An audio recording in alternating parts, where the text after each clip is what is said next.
প্রশ্ন দিয়েছে যে ও কেন্দ্রীয় বৃত্তের দুটো জ্যা আছে এবি আর সিডি, এরা পরস্পর লম্বভাবে অবস্থিত এবং তারা পরস্পরকে ই বিন্দু ছেদ করে। আর কি দিয়েছে যে এবি সমান 2a একক, সিডি সমান 2b একক, আর ও থেকে ই যুক্ত করেছি, যুক্ত করলে ও ই সমান সি একক হলে প্রমাণ করো যে বৃত্তের ব্যাসার্ধ সমান √a² + b² + c²/2। তা ধরে নেবে ধরি বৃত্তের ব্যাসার্ধ সমান r একক। এবার ও থেকে আমি দুটো লম্ব টানলাম, এবি ও সিডির ওপর দুটি লম্ব হচ্ছে ও ই আর ও এ। ইটা একবার দিয়েছেন, আচ্ছা এফ ডি ই দিয়েছে না, জি এইচ দিলাম, ও জি এবং ও এইচ।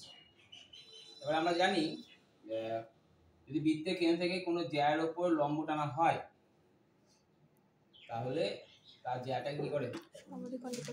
সমদ্বিখণ্ডক করে। তাহলে সেই হিসাবে আমি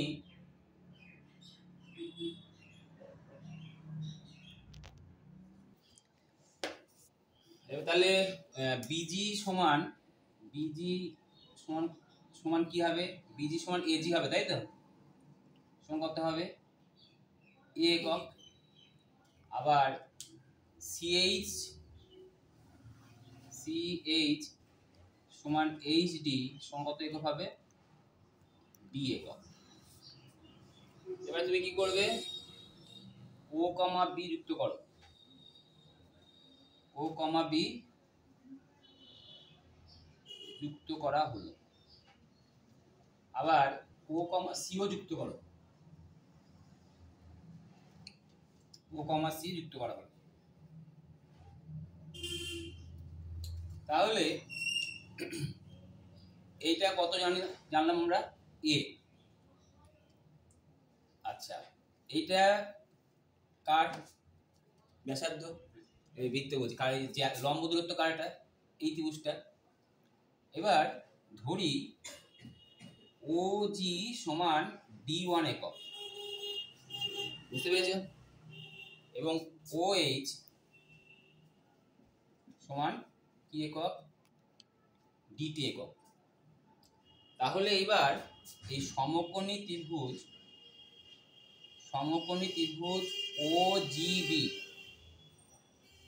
এর আমি বের করব এটা অতিভুজ, মানে কি আমি 8 বলেছিলাম না ব্যাসার্ধ, r² সমান লম্ব স্কয়ার মানে কি d1² ভূমি a²। বুঝা গেছে? এখান থেকে d1² সমান কি হবে? r² - a²। বুঝতে পারলে? একইভাবে এইবার এই সমকোণী ত্রিভুজ আমার টার্গেট হচ্ছে এই বাহুটা টার্গেট। বুঝতে পারলে কি বললাম? আমার কোন বাহুটা টার্গেট? এই বাহুটা টার্গেট। এই বাহুটা বের করলাম। এটা কত ধরেছিলাম? d1। এটা কত ধরেছিলাম? d2। তাহলে আবার এই ত্রিভুজটা সমকোণী ত্রিভুজ কি নাম বলো? সমকোণী ত্রিভুজ ও এইচসি এর আবার ওসি মানে কি r², অতিভুজের স্কয়ার সমান লম্ব স্কয়ার মানে কি d2² প্লাস ভূমিকে এটা মানে কি স্কয়ার? b², তাই তো? তাহলে এখান থেকে আমি d2² সমান কি পাবো? r² - b²। তাহলে এখানে d2 আর d1 বেরিয়ে গেল, তাই তো? এবার তুমি জানছো যে এখন আমরা জানি কি, এটা মুছে দিই প্রশ্নটা, তাহলে বুঝতে যাবে। এখন আমরা কি জানি? এই OH সমান EG লিখতে পারি। কেন? তার আগে প্রমাণ করতে হবে যে এইটা 90°, আবার এটাও কত ডিগ্রি, 90°, আবার এটাও লম্ব, তাই না? তার মানে এটা একটা কি হলো, আয়তক্ষেত্র। তাহলে ও, তার আগে লিখে নাও, ও এইচ ই জি একটি কি, একটি আয়তক্ষেত্র। তাহলে ও এইচ সমান ইজি লিখতে পারি। তাহলে ও এইচ সমান ইজি, ইজি মানে কত, ডি2, ডি2 মানে কত, আর স্কয়ার মাইনাস কত, বি স্কয়ার। তাহলে এই আয়তক্ষেত্রে এইটা আবার কি, সমকোণী ত্রিভুজ।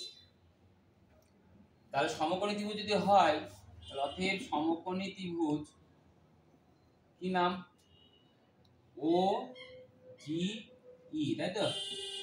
এর এই কর্ণ মানে এটা কর্ণ কি, ওই ওই স্কয়ার সমান কি লিখতে পারি, ও জি স্কয়ার প্লাস কি ই জি স্কয়ার। ওই এর মান কত, সি স্কয়ার লিখে দিয়েছিলাম। ওজি, ওজি কত বলো, বের করলাম একটু আগে। ওজি মানে ডি1, ডি1 কত লিখেছিলাম, আর স্কয়ার মাইনাস কত, এ স্কয়ার। ইজি, ইজি মানে কোনটা, এটা, কারণ কি লিখবে, প্লাস আর স্কয়ার মাইনাস কি বি স্কয়ার। তাহলে এখানে কত আর স্কয়ার হলো, 2r স্কয়ার। এখানে C square plus A square plus কি বি স্কয়ার, বা আর স্কয়ার সমান কি লিখবো বলো, A square plus B square plus C square by কত 2। অতএব আর সমান কত, root over A square plus B square plus C square by কত 2। অতএব বৃত্তের ব্যাসার্ধ কত, root over A square plus B square plus C square by 2 প্রমাণিত। বুঝতে পারলে?